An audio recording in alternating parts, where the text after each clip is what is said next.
Vamos falar de um assunto aqui que já está começando a rondar e causar dor de cabeça para algumas pessoas.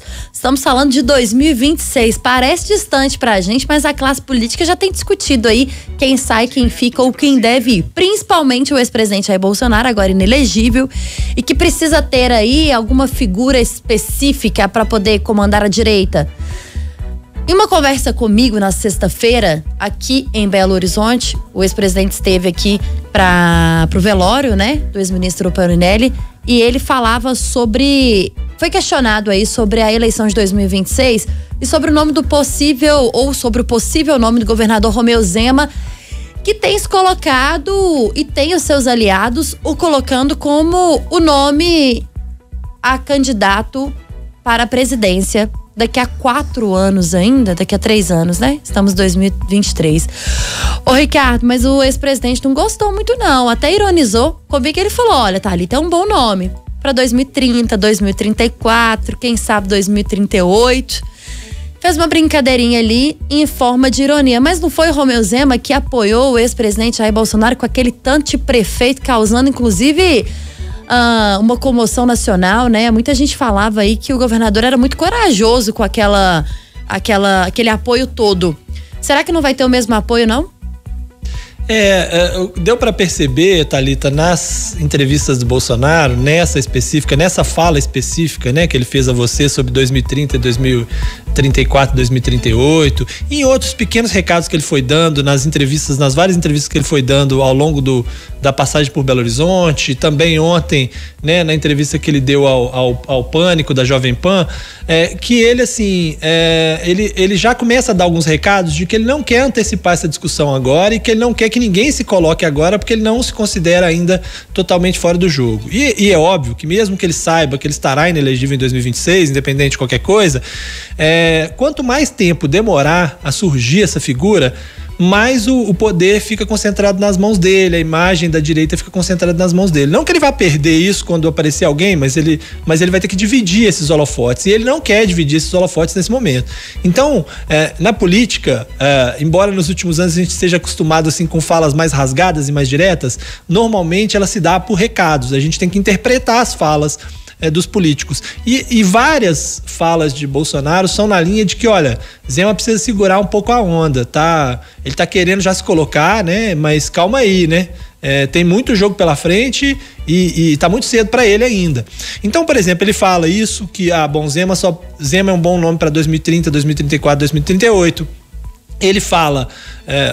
Ontem, inclusive, no Pânico, ele foi perguntado diretamente sobre Zema, sobre a polêmica do Zema com a frase nas redes. Ele diz, olha, quem se colocar agora, né? A frase dele, na verdade, não vou dar conselho, mas quem queimar a largada agora vai levar tiro de bazuca no ombro. Ou seja, calma aí, tá começando muito cedo, todo mundo vai com alvo em cima de você. Isso poderia ser interpretado como um recado, um conselho, mas não é um conselho, considerando o resto do pacote, né?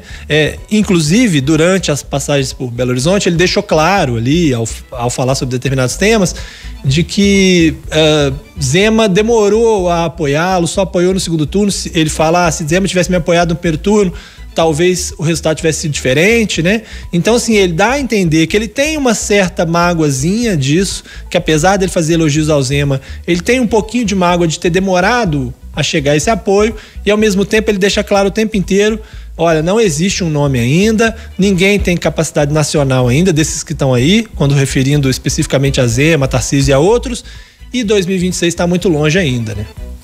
Ô Ricardo, e me parece também, nessas menções que você fez aí dos pretensos recados dados por Jair Bolsonaro, que há também uma tentativa de fazer um reposicionamento estratégico, de manter o que ainda se tem do seu espólio político momentaneamente, porque é tentar firmar o corpo, porque a derrota eleitoral com a sua inelegibilidade, ela pode ainda ter outros ecos, tanto na justiça eleitoral quanto na justiça comum, com ações que podem redundar em última instância e hipoteticamente, talvez numa punição muito mais severa a chegar ao limite a algo como uma prisão. Então, tem de fato também, me parece, o presidente Bolsonaro tentando se colocar como alguém ainda com o peito estufado, mas quando politicamente a gente os meses, ou passam-se os meses, a tendência é de que também acho que isso vai diminuindo pela ausência dele ter uma máquina na mão, né? De ter uma capacidade de interlocução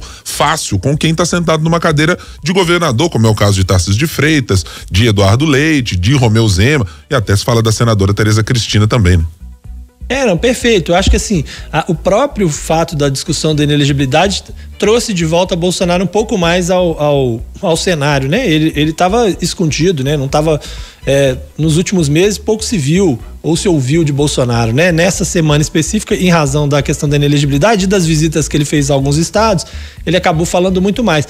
Mas a tendência é cada vez que a gente tiver mais próximo de 2026, com essa coisa de que já sabendo que ele não é candidato, que a gente tem um nome, é natural que haja uma migração de atenção para esses outros candidatos. Hoje, na imprensa nacional, já se tem muito foco, acho muito claro isso aí, em Tarcísio, em Zema, em Eduardo Leite, né? Mais do que nunca, né? Então, assim, já se olha como opções, né? Mas o Bolsonaro tenta dizer o seguinte, olha, na verdade 2026 vem depois de 2024 e para conseguir 2024 eu ainda sou forte o suficiente, vocês precisam muito de mim, porque ninguém vai ser eleito em 2026 se não conseguir um bom resultado em 2024. O que de certa forma faz sentido, né? Uma derrota da direita nas principais capitais torna o caminho de 2026 muito mais difícil, né? Então, nesse aspecto, passa primeiro por 2024, né? E aí quando ele fala do Engler, nas passagens de Minas, ele falou isso com algumas pessoas também, do apoio a Engler, e aí diz,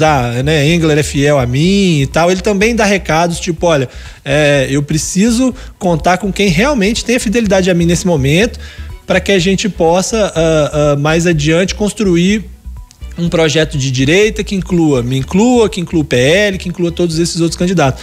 E você sabe que, assim, ainda voltando um pouquinho no assunto Zema, me deu a entender também que na entrevista de ontem, que ele deu ontem, ele também deu um recado ao Partido Novo, né? Assim, é uma interpretação óbvia, mas aí ele fala, porque assim, partidos que já não são tão novos assim, que de fato não são tão novos, queriam na verdade voto e tal.